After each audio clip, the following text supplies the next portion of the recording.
James, thanks for joining me on Reality Bite. The developers claim that it's the largest renewable project in the Southern Hemisphere. Is that true?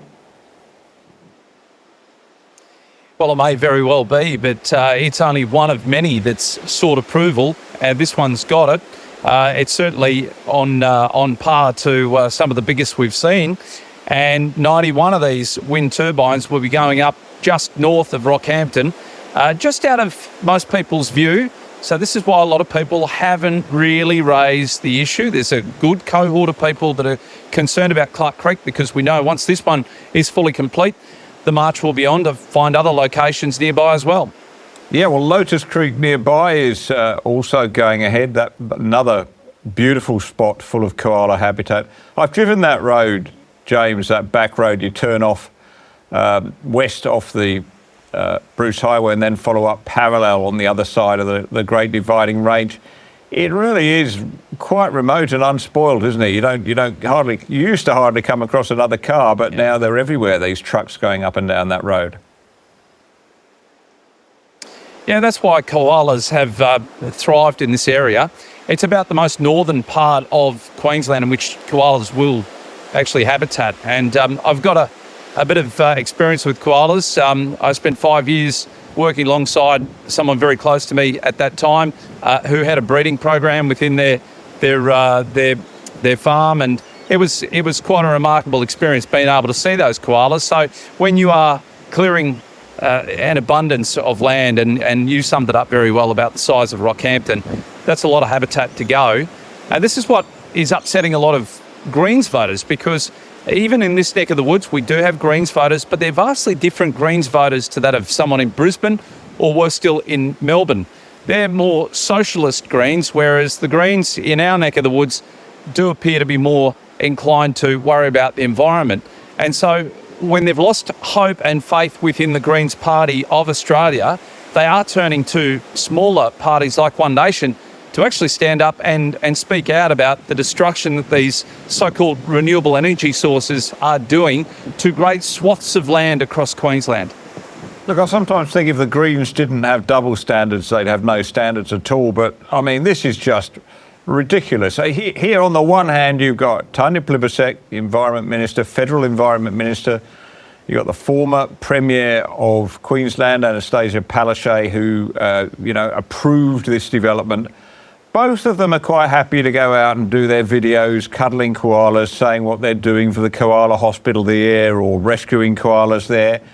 And yet, this is just blatant, isn't it, James? It's vast swathes of koala habitat are going under the bulldozer, and they've approved it. Do you think they worry about this at night? Do you think they at all keeps them awake at night, what they're doing?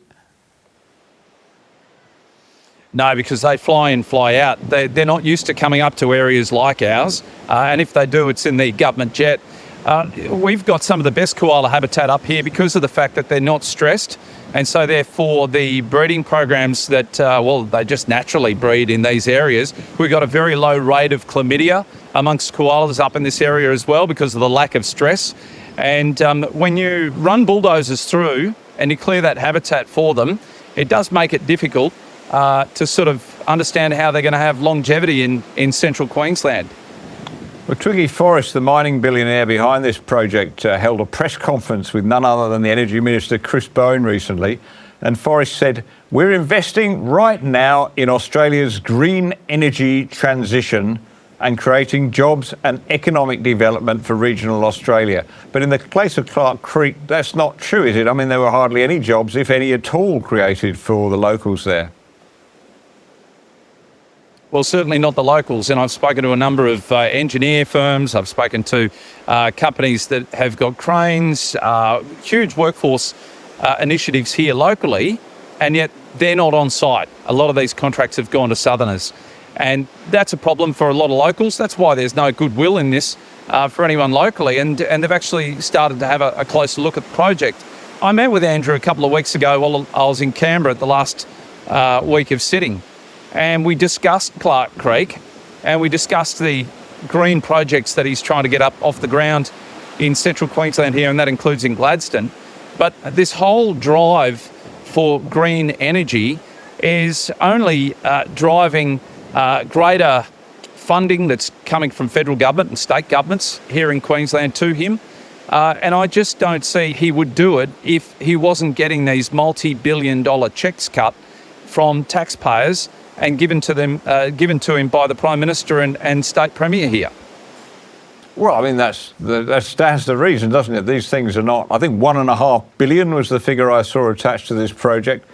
You wouldn't put that kind of money in for this unless you had some form of government subsidy and government support. At the very least, I mean, they have the advantage of being first on the rank, so that, you know, their energy will always be used first as above that from a coal-fired power station, which makes things very difficult for coal these days.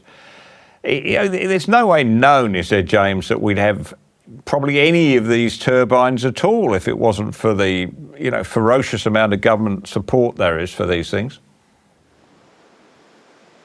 Yeah, if there weren't subsidies, you wouldn't find people putting them up because they've got a very short shelf life. When we talk about wind turbines around here, we've got a windy day today. They wouldn't be generating any energy because you'd have to turn them off. You'd have to slow them right up so that they weren't turning. Other days, they'd barely spin because there's not a breath of air.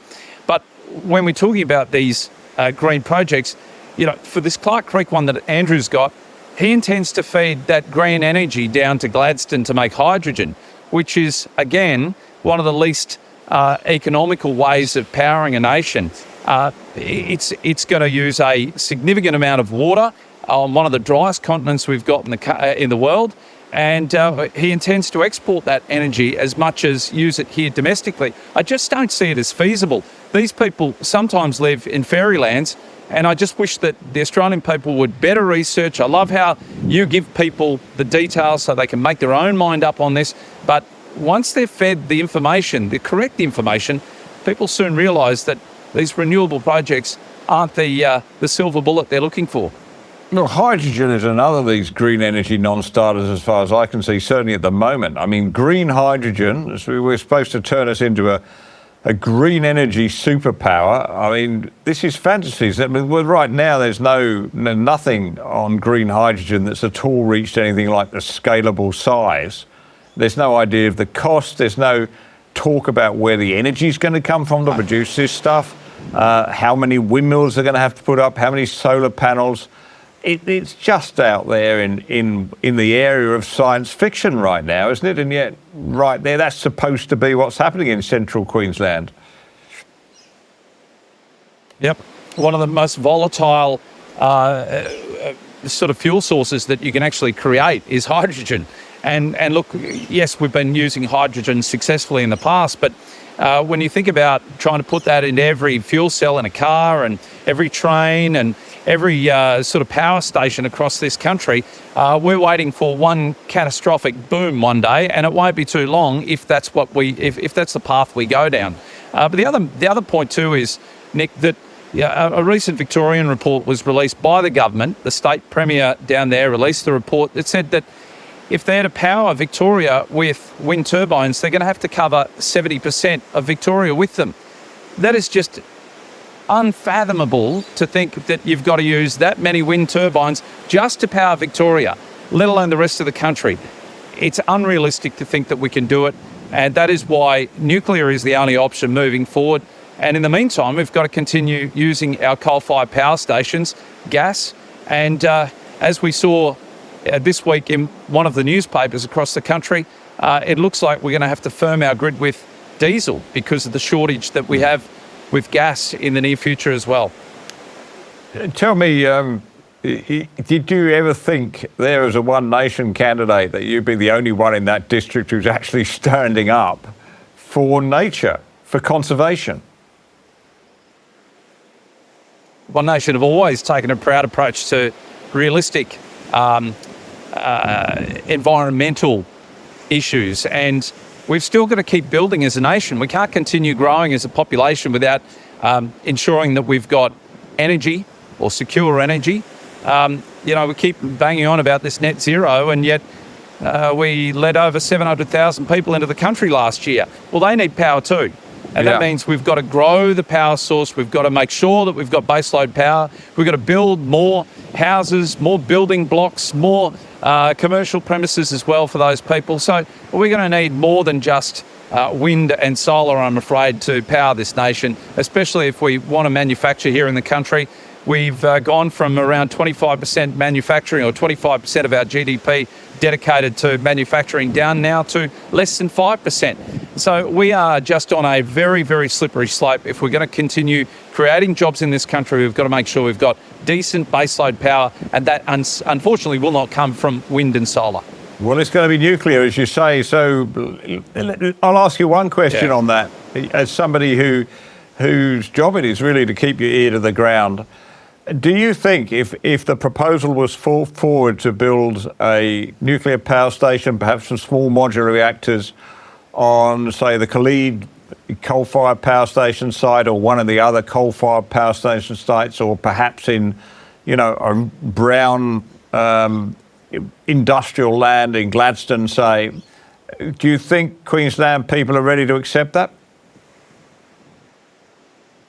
I think it's a question that does certainly need to be put to the locals, but I think if it's sold to them in a fashion in which we just lay all the facts out on the table, I think they'll accept it. We've got Stanwell just to the west of Rocky. We've got Callide, as you mentioned, and also too there's other old sites like Collinsville, which used to have a coal-fired power station there. They closed that down. It was ageing, but nonetheless, we could always build a new one, or better still, start projects like nuclear and ensure that, yes, we are feeding baseload power from an area in which we can feed it both north and south.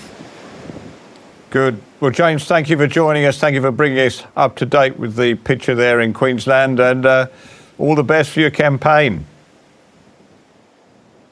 Thanks, Nick. Appreciate it. Good on you.